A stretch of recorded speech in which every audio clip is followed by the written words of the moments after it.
صلاۃ التسقا پڑھتے تھے۔ آپ نے کبھی نہیں کہا المدد یا میکائیل آپ کی ڈیوٹی اللہ نے لگائی ہے، بارش نازل فرما دے، یا صحابہ اکرام نے کبھی یہ نہیں کہتے تھے۔ لہٰذا یہ جھگڑا نہیں ہے کہ مولا علی کو اختیار ہے یا نہیں، یہ شیخ عبد القادر جیلانی کو یا کسی فرشتے جن کو اختیار ہے یا نہیں۔ اختیار ہو بھی تب بھی آپ کسی اور کو پکارتے نہیں سکتے جو آپ کے سامنے موجود نہیں ہے یا فوت ہو چکا ہے یا جس سے آپ کمیونیکیٹ نہیں کر سکتے، تو یہ شرک ہو جائے گا۔ تو یہ اس آیت کو کہتے ہیں کہ دلیل ہے کہ آپ قبر رسول سے جا کے مانگیں۔ عجیب ہے، اور پھر اس کے لیے وہ جھوٹے سہارے لیتے ہیں۔ وہ کہتے ہیں جی تفسیر ابن کثیر میں ایک روایت موجود ہے، وہ اگلے دن طارق جمیل صاحب بھی بیان کر رہے تھے۔ ان کا کیا قصور ہے؟ ان کے بڑوں کی نے عثمان تقی عثمانی کے والد صاحب جو مفتی شافی تھے، معرف القرآن، انہوں نے بھی یہ نقل کی ہے۔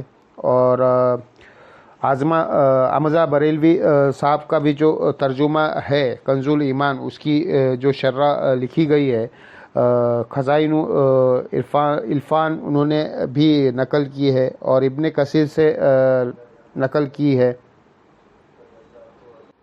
اب ابن کثیر لکھ کر چلے گئے، ایک سند روایت نہ انہوں نے اس کی کوئی سند بیان کی۔ ابن کثیر تو 8ویں صدی ہجری میں آئے ہے۔ جب تک وہ سند نہیں پوری کرتے نبی علیہ السلام تک کسی واقعے کی، ہم ان سے کیسے مان لیں کہ جی نبی علیہ السلام کی وفات کے بعد ایک پینڈو شخص تھا، کوئی عربی تھا، وہ قبر رسول پہ آیا، اس نے کہا یا رسول اللہ، قرآن میں حکم آیا ہے وَلَوْ أَنَّهُمْ إِذْ ظَلَمُوا أَنفُسَهُمْ جَاءُوكَ، تو میں نے اپنی جان پہ ظلم کیا ہے، میں آپ سے دعا کروانے کے لیے آیا ہوں۔ تو ایک اور شخص وہاں بیٹھا ہوا تھا، اسے اونگ آئی اور خواب میں حضور علیہ السلام آئے، کہا اس کو بشارت ہو کہ تجھے بخش دیا گیا ہے اور میری شفاعت اس کے حق میں قبول کر لی۔ دیکھو جی، قبر پہ جا کے آپ مانگ سکتے ہیں۔ لکھی کہاں ہوئی ہے؟ وہ کہتے ہیں روایتیں پہ آیا ہے، روایتوں میں آیا ہے، اور جو تھوڑا سمجھدار ہے وہ کہتا ہے اس طرح کی ایک روایت مسندن ابی ابن شائبہ میں موجود ہے۔ روایت ضرور موجود ہے لیکن سر وہ روایت ضعیف ہے۔ مالک الدار والی اس میں عامش مدلس ہے اور آن سے روایت کر رہے ہیں اور سما کی تصریح نہیں ہے، منقطع روایت ہے۔ صحیح مسلم میں مقدمے میں امام مسلم نے لکھا ہے کہ مدلس کی آن والی روایت سما کی تصریح کے بغیر ضعیف ہوگی جب تک وہ حدثنا یا اکبر بیان نہیں کرے گا۔ وہ آن سے روایت کر رہا ہے، یہ روایت ضعیف ہے۔ مالک خوددار والی کے وہ حاضر ہوئے قبر رسول پہ، وَلَوْ أَنَّهُمْ ظَلَمُوا أَنفُسَهُمْ جَاءُوكَ، پھر انہوں نے اونگ آئی، نبی علیہ السلام خواب میں آئے، فرمایا عمر کو جا کر میرا سلام کہنا اور اسے کہنا سختی نہ کرے، عنقریب اللہ تعالیٰ تمہیں سراب کرے گا۔ اور یہ پیغام کس کو جا کر دے رہے ہیں؟ حضرت عمر کو۔ جعلی روایت ہے، حضرت عمر کو پیغام دیتے تو آگے کیا ہونا تھا وہ میں آپ کو بعد میں بتاؤں گا۔ یہ ایسا ہوا ہی نہیں، اس میں تدلیس ہے، اور اگر وہ کہتے ہیں میں نے اس قانون کو نہیں ماننا محدثین کے، تو پھر ہم اس پہ پھکی دیتے ہیں کہ مسند امام احمد میں ایک حدیث ہے جو مشکات میں بھی موجود ہے، اس میں سیم سکم ہے، یہ تو عامش تو بہت چھوٹا ہے۔ ایک صحابی ہے حسن بصری، 70 صحابہ کے شاگرد، وہ آن سے روایت بیان کر رہا ہے کہ نبی علیہ السلام نے فرمایا جو شخص اپنی جاہلی نسب پر فخر کرے اس سے کہو فخر ہے نا تو اپنے نسب پہ اپنی باپ کی شرمگاہ کاٹ کے اپنے منہ میں رکھ لے۔ اور یہ بات کنایا سے نہ کرو، ڈائریکٹ اس کو کہو۔ کہا یا رسول اللہ ایسی بات کر سکتے ہیں؟ یہ بھی روایت ضعیف ہے، پھر اس کو بھی صحیح مانو۔ اعمش تو چھوٹا ہے، حسن بصری تو بہت بڑا ہے، اس کی بھی ہمان والی روایت سما کی تصریح کے بغیر نہیں مانتے، کیونکہ مدلس ہے۔ تو مانو اس روایت کو، اپنا ایمان برباد کرو۔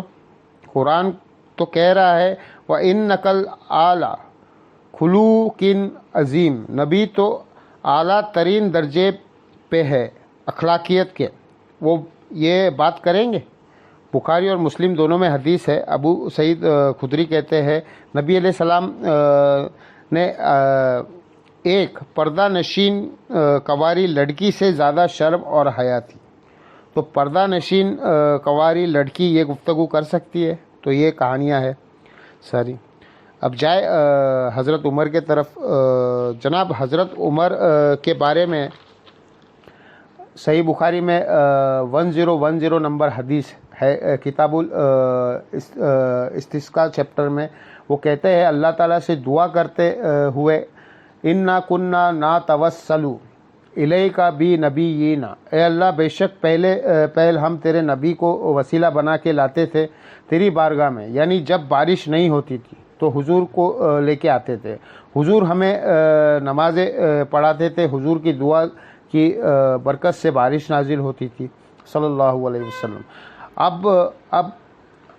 ہم حضور کے چچا عباس کو لے کر آئے ہیں، ہم پہ بارش نازل فرما دے۔ عباس کی دعا کی برکت سے انس ابن مالک کہتے ہیں بارش شروع ہو جاتی تھی۔ حضرت عمر کو کسی نے نہیں پوچھا یا امیر المومنین، یہ پینڈو لوگ قبر رسول سے جا کے بارش مانگ کے آ رہے، آپ خلیفۃ الرسول ہے، سیکنڈ نمبر پہ آپ خلیفہ راشد ہے۔ ایک پینڈو کو بات سمجھ آئی، آپ کو نہیں آئی؟ کہانیاں ہیں ساری۔ اور میں نے جو اس میں ایکسپلور کیا ہے تو کہ بخاری اور مسلم دونوں میں حدیث ہے کہ صلح حدیبیہ کے موقع پر جب پانی کم پڑ گیا، جابر بن عبداللہ کہتے ہیں کہ نبی علیہ السلام کے مبارک انگلیوں سے چشمے پانی کے جاری ہوئے، ایک پیالہ کے اندر رکھے تو وہ صحابی پوچھتا ہے آپ لوگ کتنے تھے؟ تو ہم 1500 تھے، لیکن اگر ہم 1 لاکھ بھی ہوتے نا تو وہ پانی زیادہ تھا، تو حضور کی مبارک انگلیوں سے جاری ہوا، معجزہ۔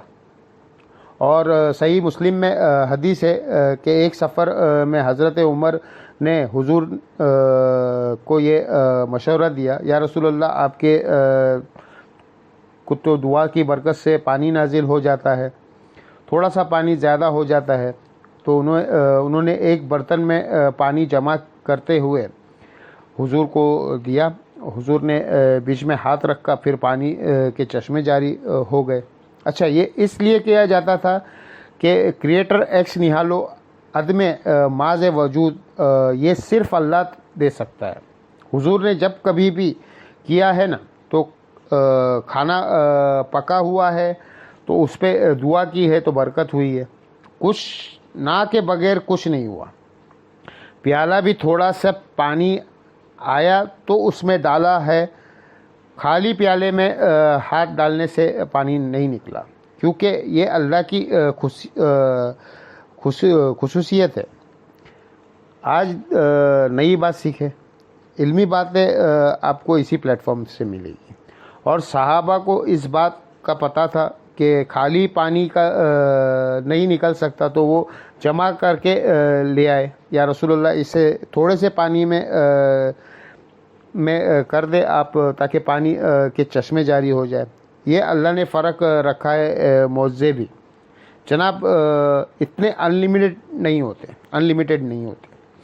تو حضرت عمر کے سامنے یہ معجزہ ہوا ہے۔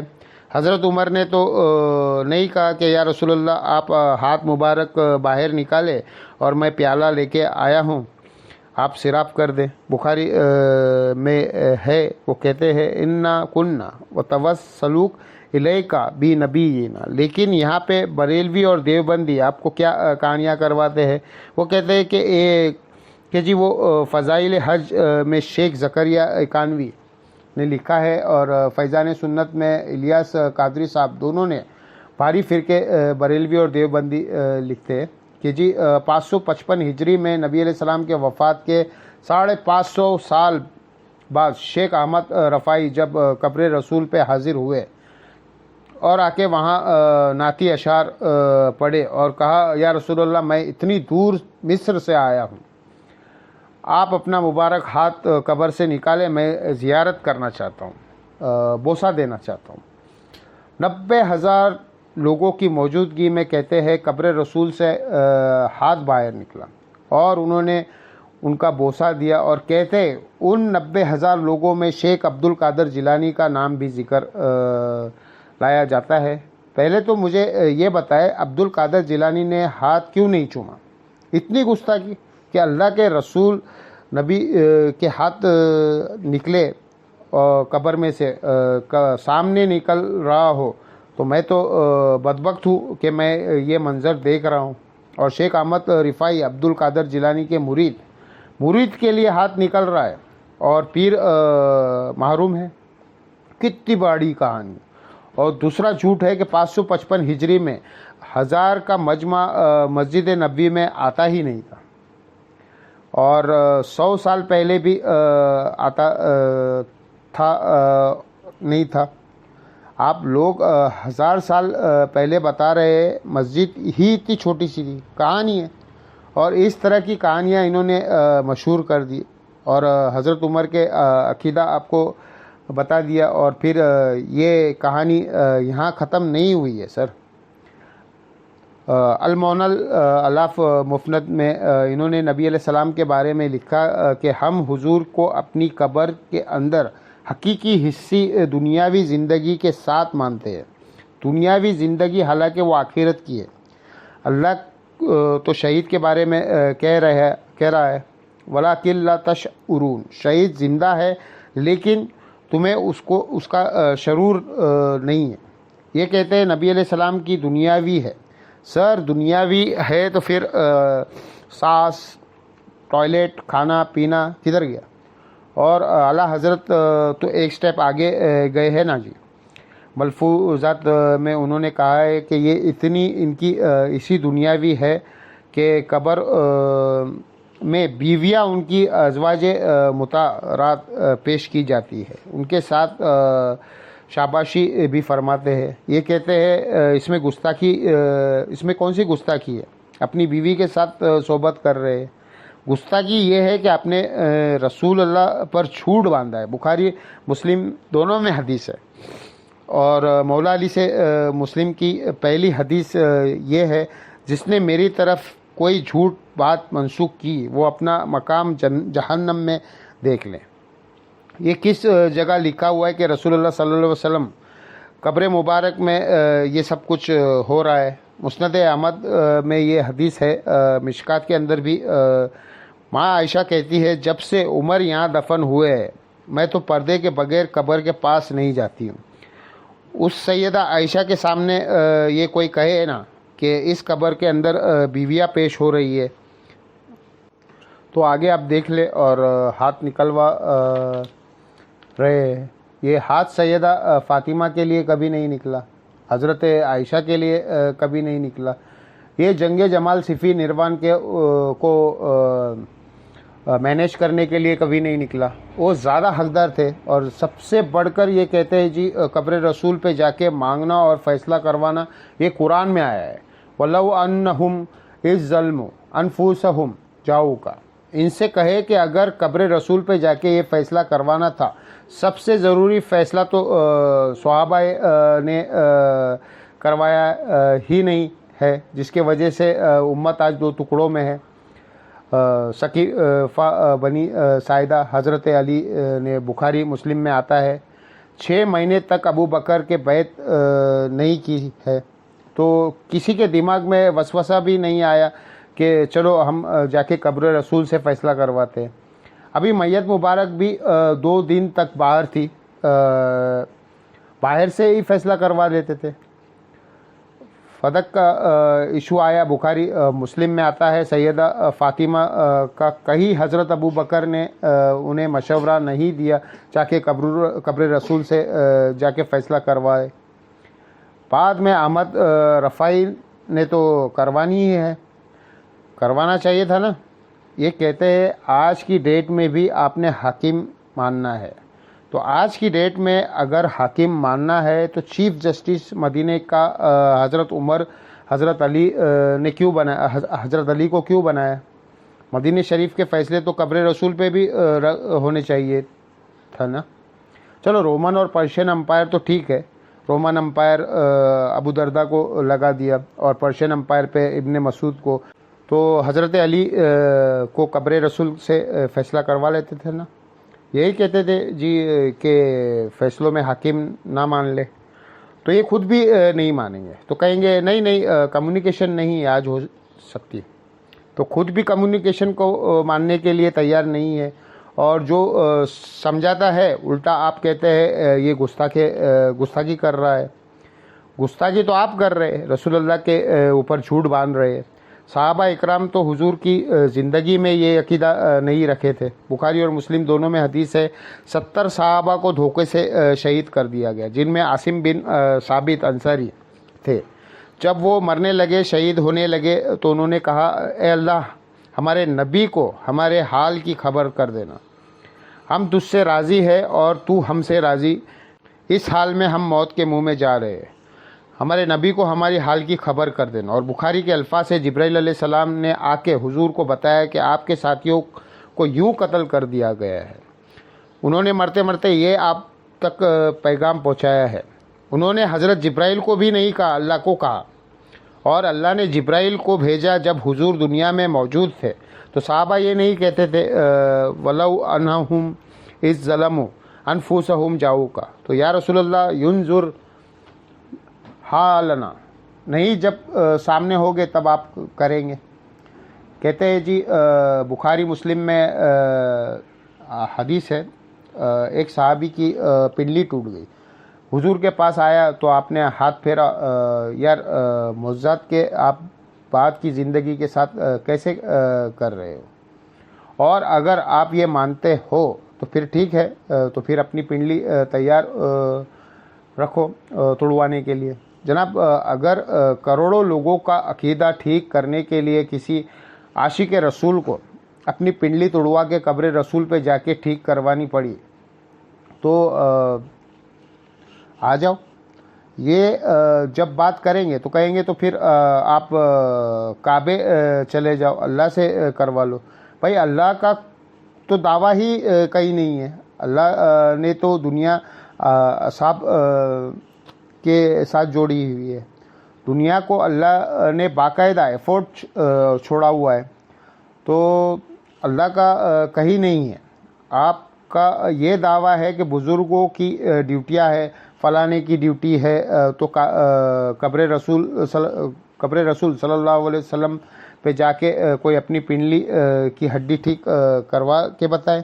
اگر یہ کروانے سے عقیدہ کا معاملہ کسی کا درست ہوتا ہے تو یہ تو کہتے ہیں ہم تو حضور کے لیے جان دے سکتے ہیں، تیار ہو پھر ایک پنڈلی کی قربانی کرے نا۔